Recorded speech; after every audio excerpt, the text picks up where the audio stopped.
It's a sunny day here in Australia and we have an engine out.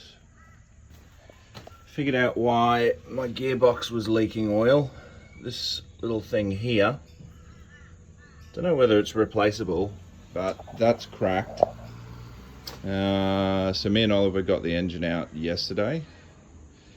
He's still got a lot of dismantling to go. But poor little blue boy, I can't win with these things.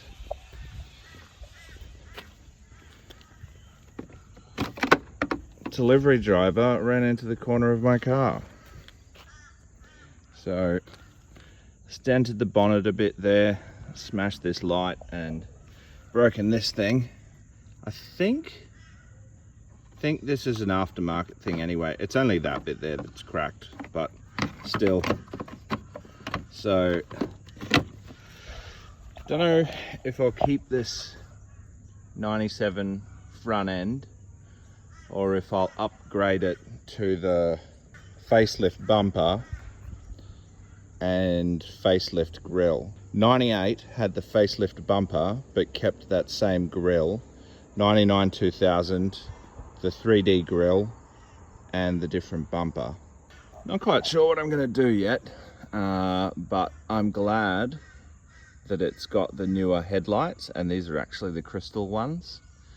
So that's that.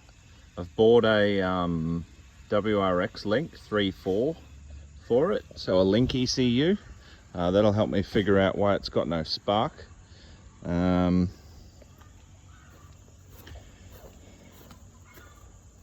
Here's what we look like inside here. So I'm still trying to decide. I don't know whether there's any point transferring the wiring and the engine from this into the newer shell. It's the same story as why I bought that blue car, is because this is 95. That thing in there is 99. And, you know, may as well just buy another 99 engine and stick it in that, because the parts, the money we get from the parts from this, from salvage, would probably pay for a replacement engine for that thing. Here's the 95 engine here up close. Still got to remove a couple of things. The easiest way, the biggest difference you can notice is that these inlet manifolds have this big square sort of thing on top of them. I'll show you the engine. I mean, you've seen it in the engine bay, but there you go, that's what it looks like. Nothing really remarkable about this. So on these old engines, can't really see, but down in here where the starter motor goes, if there's ridges on the little starter motor housing and ridges just in front of this inspection plate, it's a closed deck. But some people say that's not necessarily the only thing describing it. I don't know, who knows. This engine's going to Abdul and he's giving me his old engine that needs a head gasket or head gaskets. Got to take the clutch off. We'll see. Actually, you can usually tell how worn the clutch is by how this basket sits, but I forget whether it's something to do with whether the fins are inwards or outwards as to how worn it is. I can't quite remember, but I've got to get, this is a, when people say a catless up pipe, I mean, I don't think these cars had a cat in the up pipe anyway on these older cars, but that is, I've got to take that off because it's aftermarket, and I'll need it for my car. These really early engines, so some of it, they came in Liberties as well, so 93 to 95 or 93 to 96. so they came with coil-on plug, but these coil-on plugs, or these coils, tend to break very easily. They're made from like a bakelite material, like pots and pans, and after a ton of heat cycles, they all sort of crack and stuff. So there's your turbo. This is where your exhaust attaches to. This is your wastegate port, and this is your wastegate. So this has a diaphragm in it, and when boost is forced against there and it overcomes the spring, it opens up this port here, and that's what controls your boost. So say this has got a 7 psi spring and you push more than 7 psi in there, it overcomes the spring, opens up this port, and instead of the turbo making boost, it exhausts it out of the exhaust. And so what a boost controller does, because a guy asked me the other day how to set it up, this normally connects straight to the turbo housing and so gets its boost reference from there. But a boost controller, you put a solenoid in between this and that, and it fools this into thinking it's getting less boost. And so it holds that wastegate flap shut longer, and that causes it to create boost. Now, for somebody who has never worked on an engine before, it might seem quite daunting. They're just all different systems. So I guess you've got the turbo system. You have what's called the PCV system. The crankcase and the engine breathes. And sometimes this can get clogged with oil because you get oil vapor in the sort of the space inside your engine, and it travels through here. That can get clogged up. So that's that system. And then you've got the fuel system. That's one of the injectors in there. You undo these bolts here. You've got to be very careful, but you'll wiggle it out. And your injectors sit inside there, and they sit in a fuel rail. There's the other injector over there. So the fuel rail goes there, and the fuel line just connects to this rail, and fuel flows in one end. The injectors take what they need, and then it flows out the other end, and then back to the fuel tank. And what regulates the fuel pressure is this little guy here. On most bigger turbo setups or aftermarket turbo setups, people upgrade this fuel pressure regulator to something adjustable. And then this vacuum line, when the boost rises, it increases the fuel pressure via vacuum. And that's what gives your injectors more fuel pressure as your boost rises. So PCV system, fuel system, then you've got your ignition system, so how it makes spark. And then this is what controls the idle. So this is an idle motor, and all it really does is when the throttle flap is shut, it allows air to enter the engine and keep it running on idle. If a lot of this is new to you, you just got to learn how each of these different systems work. And on different engines, they work slightly different. And sometimes it can take a bit to get your head around it. And then once you understand how it works, it just seems simple as. But that's sort of how you would compare, say. So I'm fairly experienced with 4AGE. I had a 20 valve in my Corolla, and then the Cresta's got a 1JZ, so they're fairly conventional engines. And then it took me a bit of understanding as to how this thing works. But once you sort of see more, looking at photos, reading about stuff, you eventually figure it out, and then it's a lot easier to understand what's going on. I don't really know what's going to happen next. Kind of need to get everything that we want to keep off that 95 shell and then get it scrapped. I don't really want to work on blue car while it's out on the road. I want to have it up in the driveway, and I want to get it up there quick as possible, because like I just showed you, somebody's already run into it, which sucks, but yeah. So we've made some more progress on dismantling the white car.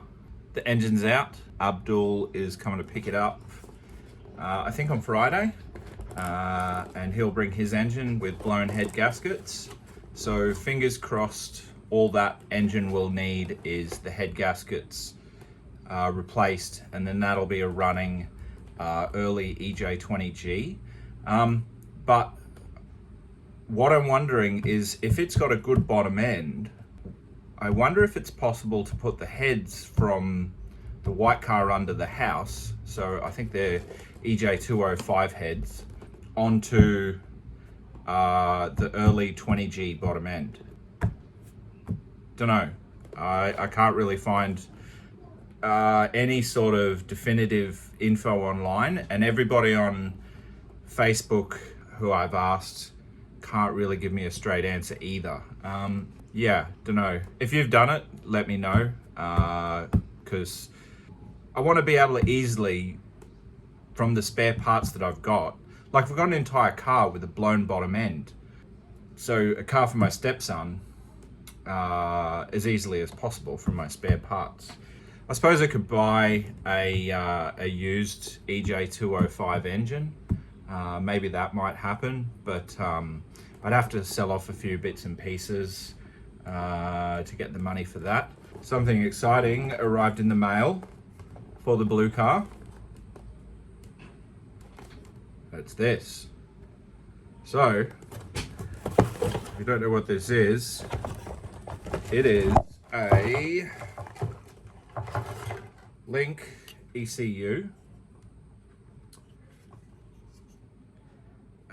So fully programmable, very modern ECU, and this will take place of the factory ECU in the blue car.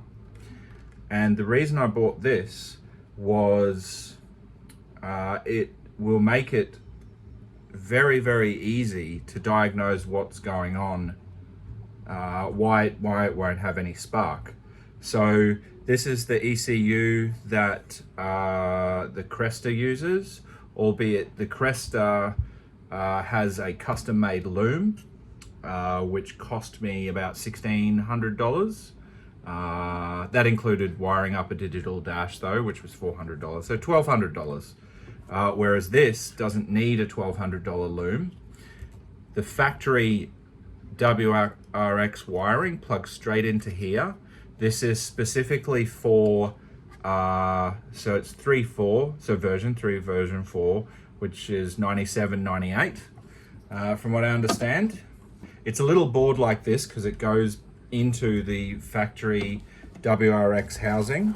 And then I bought mine secondhand, but you can buy the ECU for about 1,650 Australian dollars.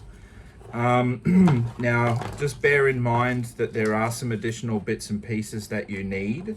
So this is an air intake temperature sensor, obviously used because my ECU was used. I can't tell you whether this cable comes with the ECU or not, but there you go. So the cable and air intake sensor. And what I'll have to do is I'll probably have to make a bung, like weld in, have a bung welded in, or thread one of the intake pipes or something like that. That has to go pre-throttle body. What else we got? Oh yeah, data cable, that definitely would have come with it. So it's a standard USB data cable. You plug your laptop in it. The Link software is very, very, very easy to use. There are a couple of little things that are annoying, like I haven't looked yet. Maybe I can get it to prompt me, but you can quite easily forget to save something. I think it should prompt you a little bit more often. as to whether you should save something. But what I do in my Cresta, oh, and it's right here, is I actually run the software. This is a Windows tablet, and I actually have extra gauges on my tablet here. And because this is a Windows tablet, I can do logging. I can adjust things on the fly. So like the ECU will do boost control.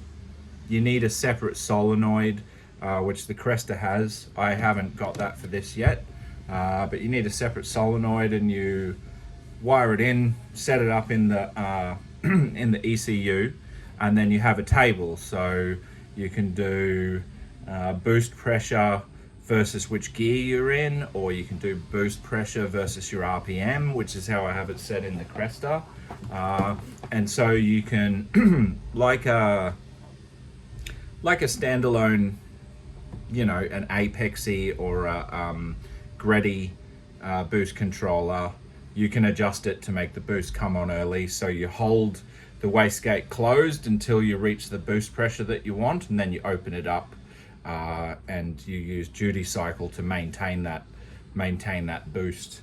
Some guys still use an electronic boost controller. Like if anyone's ever seen Alexi Noriaro, his JZX, he has a Link ECU, but he still has a standalone boost controller. And I asked him about it, and he says, "Oh, it's just so I can adjust it easier," which is fair enough. Like where I had an Apexy adjustable boost controller in the white car that got crashed into, and yeah, I mean I would adjust the boost sort of all the time. Whereas with the Cresta and the Link and the computer control, you've really got to, you know, you need a laptop, and it's a bit of dicking around. That side of the coin is that it's a lot more adjustable and precise and repeatable, and you can see what's going on. In fact, I've got two boost tables which I switch between with a switch, and you can do that with this as well. With the it's called a Mac solenoid, but got to wire that up. But on the table, you will see it'll actually trace a red line. So say you're driving along and you drop it back into gear and the revs go up, and then you boost it, it'll actually like trace a line, and it'll show you the values through the table that it follows. So that's really, really cool. And in fact, if you log, so you say you go for a drive and you record a log for 10 minutes and you do a couple of boosts and stuff, you can then come home, you either log it on something like the tablet or on a laptop, and then you can play it back when you get home. And it's funny because you'll sit there and you'll think about what the engine was doing as you were driving along, and oh yeah, that's where I got to that hill and dropped it back and boosted it up the hill, and all sorts of things like that. So that's that. So air intake sensor, tuning cable, and then this one came with an aftermarket. So this is basically a GM map sensor, and this is what the Cresta uses as well. So the factory WRX boosts map sensor is good for 18 psi, I think. And then, I mean, it says it in here. I'm not going to look it up, but this is the Cresta one is a 4 bar map sensor. So what's 4 bar? 2 bar is 28 psi, so 56 psi is 4 bar. A lot of map sensors are only 3 bar. Maybe the factory WRX sensor is only 2 bar, who knows. But anyway, it came with this, and so what happens is I would remove the factory plug and then just wire this in. Take the 3 wires from the factory map sensor to this plug, and it would go to this. And then what a map sensor does, for anyone who doesn't know, it reads the manifold pressure. I don't know whether it's manifold air pressure, but that's what I'm going to say. Manifold air pressure. It might be manifold atmospheric pressure or something like that. But knowing how much air and the temperature of the air, the ECU can better calculate how much fuel it should put in there. Now, another thing is, and I thought it was interesting, so the Cresta, what it uses is a Link Fury. I don't really know, I haven't done enough research, but I don't really know how much this one differs from the Fury, but I know that the Fury has onboard, it's called onboard Lambda, or air fuel ratio. So the WRX does have 2 factory oxygen sensors. If you're not familiar with O2 sensors or oxygen sensors, basically there's 2 kinds. There's a narrow band and there's a wide band. I'm not going to go into the differences, but basically you want a wide band. Look, if you don't understand what an O2 sensor does, look it up. Basically, you don't get a very accurate or useful reading from a narrow band, whereas a wide band, the Cresta, when we first had the ECU set up, it could actually run on what's called closed loop Lambda. So you gave it a target air fuel ratio, and then the computer via the map sensor, the air intake sensor, and the O2 sensor, which is reading how rich how much fuel is being unburnt out of the exhaust gases, it would then adjust the injectors or the amount of fuel when firing to get that target air fuel ratio. So again, if you don't understand, and I'm definitely not an expert on this, just giving you a rough sort of idea, but there's basically an ideal air fuel ratio. If there's too much fuel, that's when your car's running rich and it's not burning all the fuel. And what's worse is when the car's running lean and there's not enough fuel being burned. And one of the problems that plagues EJ20s and WRX engines is that the factory computer system works off all sensors like these, to calculate the sorts of things I was just talking about. So the amount of fuel, the timing, etc., etc. But when people remove the factory airbox, add a front mount intercooler, add a pod filter, all these types of things, the ranges of the air pressure, the temperature, all these type of things become to go outside of what the factory ECU is designed to be able to adjust for. And so therefore, in some cases, like if you boost, say, to 14 PSI on your factory ECU, and you've got a pod filter, a front mount intercooler, what else? And the boost wound up, when you're hitting 10 plus PSI, you might actually be leaning out. Exhaust, even a more free flowing exhaust can affect how the engine runs and what sort of timing can happen. And then I think from what I've read, another big issue with all this type of stuff is what's called detonation, or knock. And so that's when the fuel ignites before the spark plug will ignite it, or I think when it ignites after as well, when the piston is not ready to push down, it might still be traveling up, or I think that's how it works. But yeah, detonation occurs as well, and from a lot of these modifications, and so that's what, if you can imagine, if the piston is still coming up and it detonates before it's supposed to, you know, that can put a lot of load on your bottom end, or rather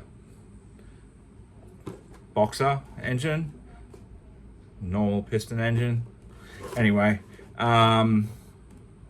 a lot of load on the bottom end, and it can cause a lot of these. It's very common to see EJ20s with spun bearings and rod knock, etc.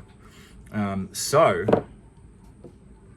a tunable ECU like this can account for all those modifications, and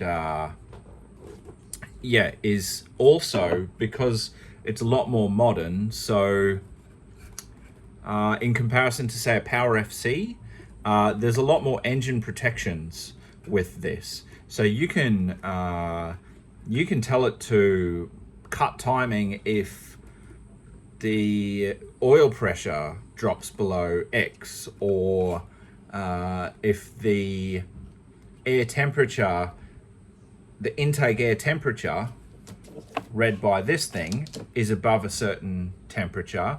It can also reduce the timing and pull the engine back to protect it. So that's why these modern like a Link ECU or Haltech as well are also really, really good. They're both basically on par with one another.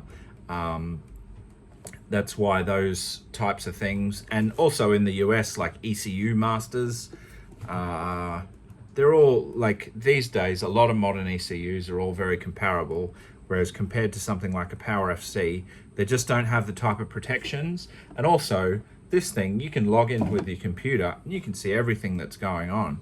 You can't plug a computer easily into a Power FC.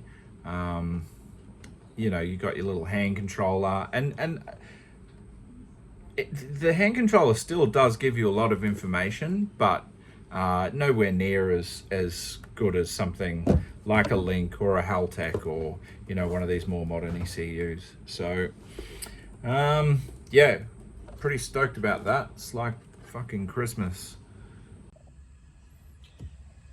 Here we are inside the Bluemobile, and I've got the WRX Link connected. Whether you can see that, but I've got a couple of errors. So I don't know what that means. 6 fault code count, fault codes, ANT3 at 5 volt. So I don't know what any of this means yet. Trying to figure that out. But look at the sweet Nismo steering wheel. Not very sweet at all. Cracked windscreen. Haven't seen this thing turn on. It's probably pretty ancient. This is actually an Android head unit. Sweet Sparko gear knob. No airbags. Interior isn't too bad. I thought the door cards were flogged. This one's definitely a bit rough. But yeah, this is what we're up to. You can see that the factory ECU 6S is version 3 STi. There's my air intake temperature sensor. I haven't got it all hooked up yet. I'm just trying to figure out what might be working or what isn't working. TP main. When I push the throttle, see TP main going up and down? So that's volts, 4.28 volts at maximum pedal. And with the pedal off, it's at 0.54 volts. So I imagine I have to change that setting in the ECU, because this still has this is the base map, or the map for the gentleman who's bought the ECU off, but basically we're using the ECU, the link ECU, to diagnose what may be causing it not to start. So we don't want to just go randomly turning the key because we might break stuff, especially with an unknown tune on that ECU. Thought I'd give it a go. Here's one of these sweet little cubby things, cracked as usual. If ever you want to replace one of these, you can buy them new from Subaru, and you're better off buying a new one than buying a second-hand one that is just going to break again. It looks like we had some sweet fake carbon fiber wrap in here previously, but that's where we're at now. So I'll just show you what I'm up to now. Basically, the blue car has no spark, and it's across, like none of the cylinders have spark. Maybe it's a power issue or a ground issue to the coil. But what I've got here is I've printed out the section from the technical repair service manual. So what it's got is it's got all these different checks you can do. So it tells you like how to check the ignition coil, how to check the power supply circuit. So I need to go through all this kind of stuff. And what I was just looking at here is my car's right-hand drive. So if we have a look at this picture here, that's the ECU. Now it doesn't matter, and this is what makes me think it is a wiring issue, is it doesn't matter whether it's the link ECU. Please ignore my dirty fingers, I've been working on the car, and I also have permanent dirty fingers, and I'm also missing one. Anyway, it doesn't matter whether it's the link ECU or the factory ECU. Can't get any spark. So coming off the ECU, A9 and A10, so A is plug B137. So this is what a typical ECU pinout looks like if you've never seen one before. And this is plug B137, 135, 136. These are all the different positions. So if we have a look at A9, this tells us here that A is B137, which is kind of confusing, but so B137 plug, position 9, so there, and position 10. So position 9, position 10, those two wires there control the spark.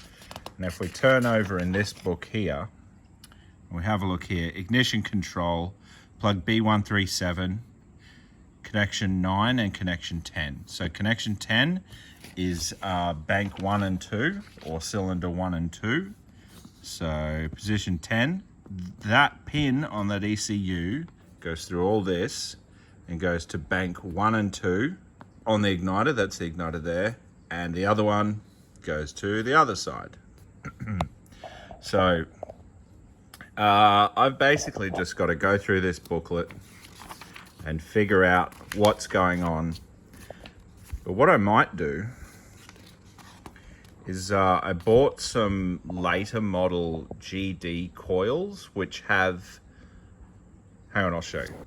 All right, so I pulled these off the car.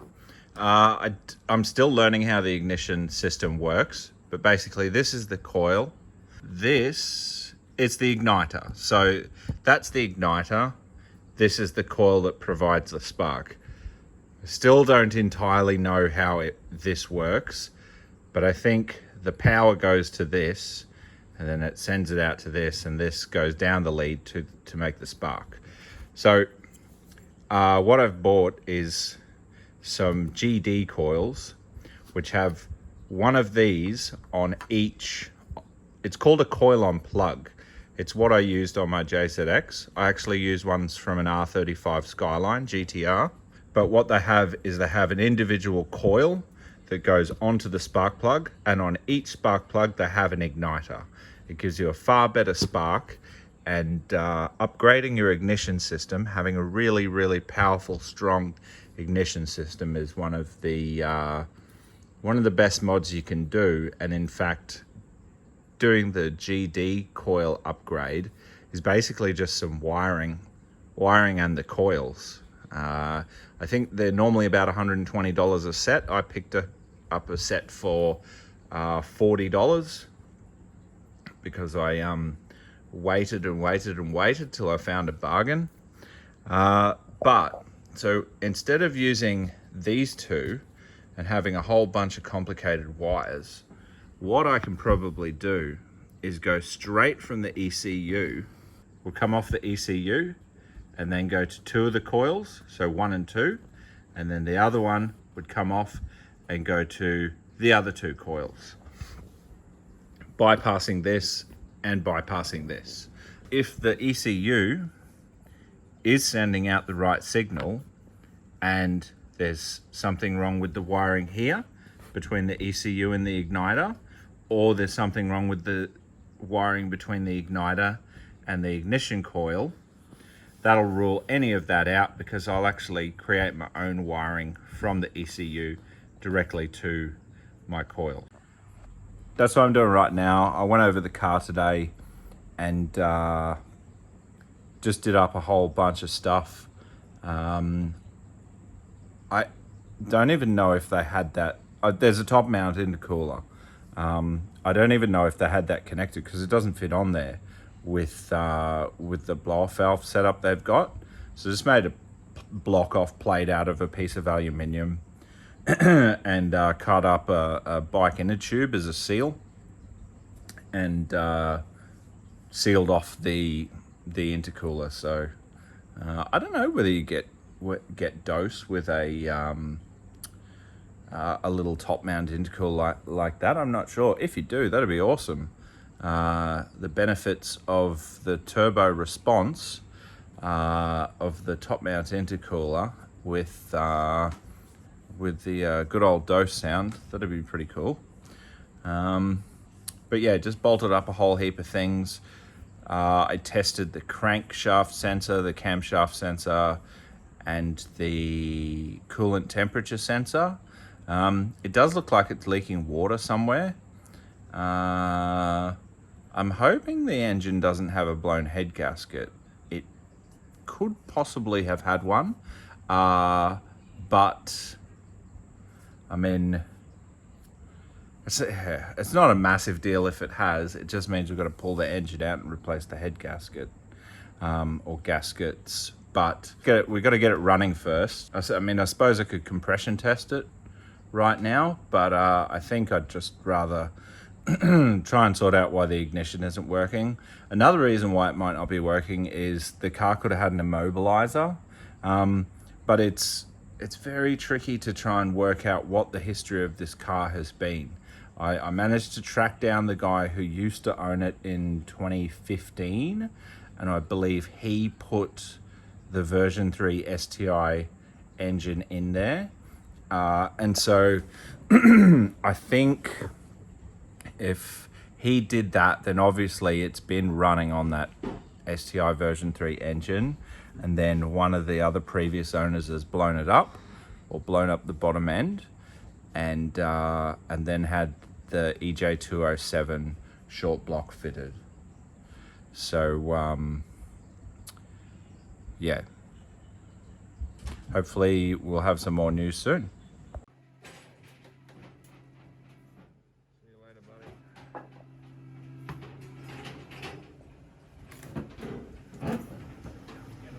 Look at that. Magic. So the car's been here a couple of weeks now, the blue one, and it doesn't start. I'll show that later what it does. But I hopefully have a solution. So here we've got, these are GD coils, whereas this has a coil in the middle, igniter over here, and I mean, commonly people get coil pack issues. I've got the link ECU in there. and I was able to do, or I am able to do, an ignition test and a fuel injector test, and that all seems to work fine. So I don't really know what's going on. Often it's the timing, but I don't have a lot of room here to be able to get in and check the other timing cover. So I'll have to, might have to pull out the radiator and check the timing if this coil situation doesn't work. But basically what you do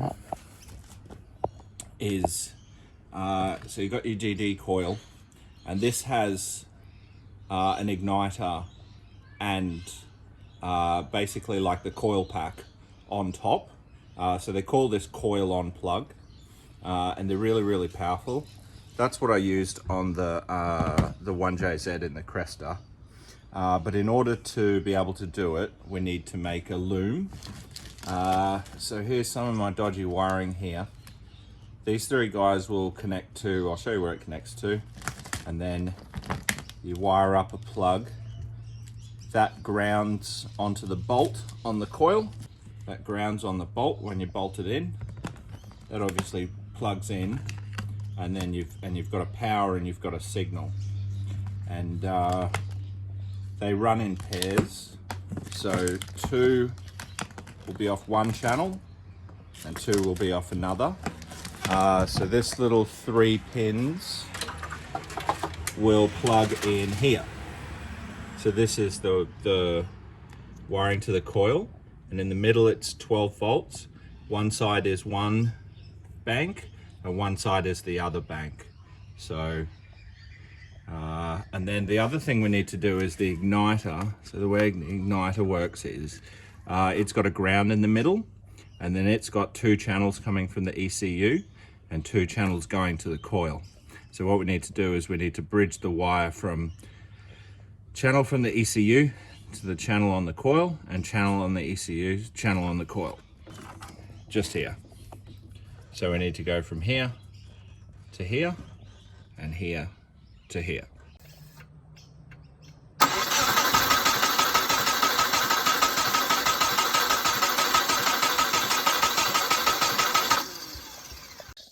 Gonna do an ignition test, turn this shit on.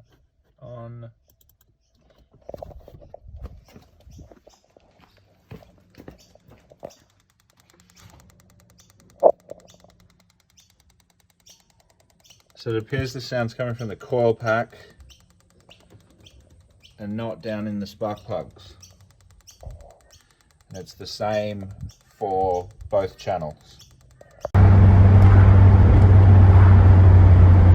So this is what I miss about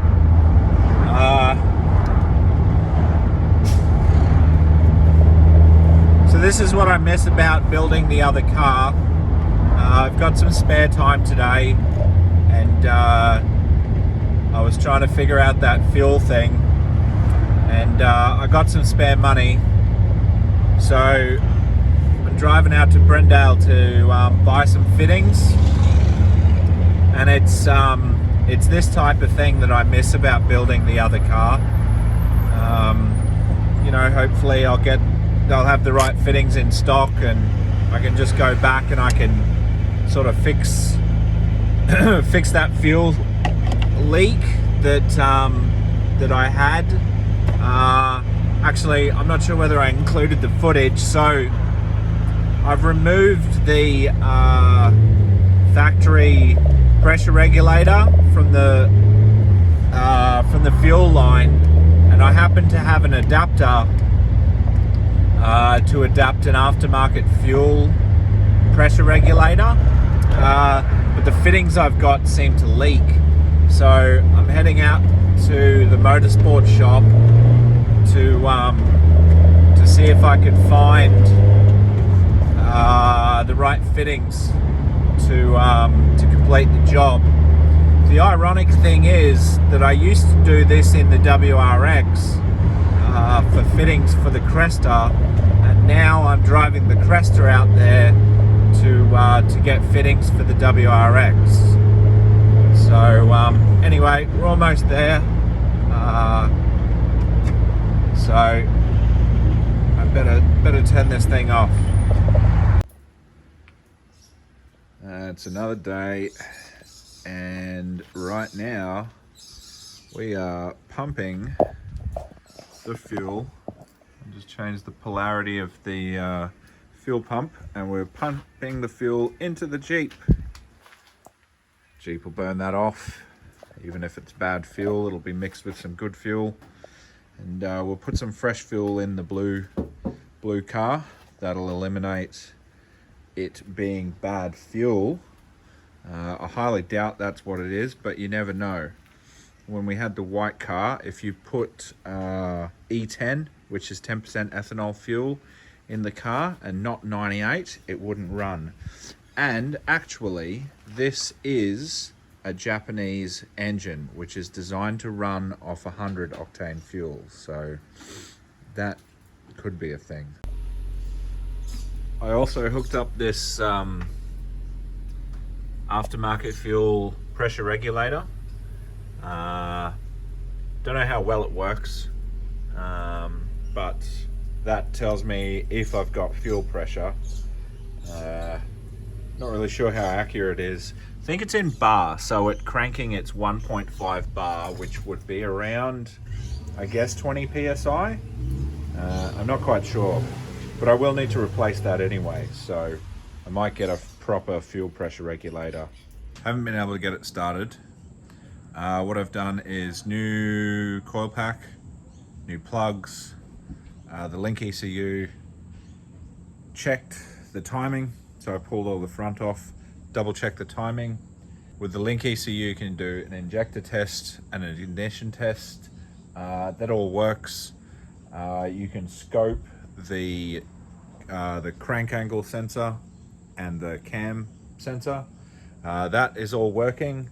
What I did do was I removed the factory pressure regulator, and I've just fitted an aftermarket one.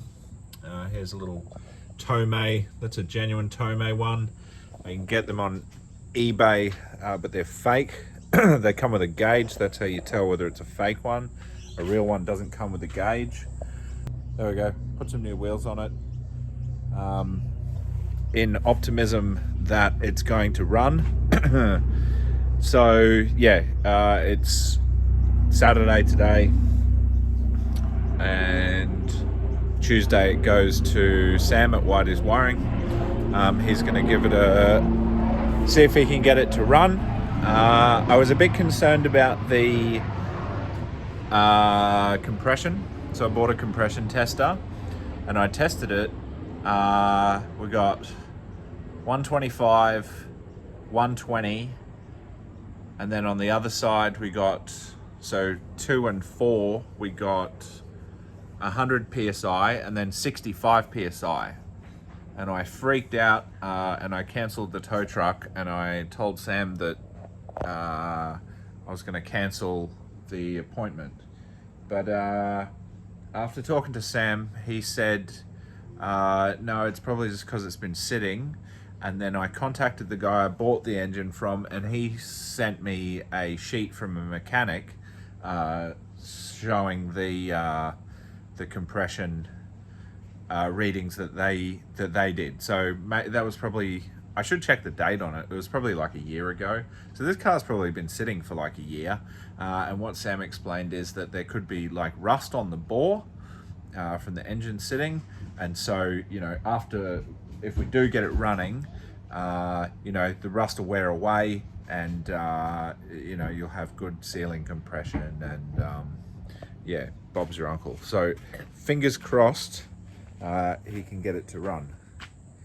But yeah, needs a bit more low. Fingers crossed. The next video will be either yay, we got it to run, or what happens next. So wish me luck.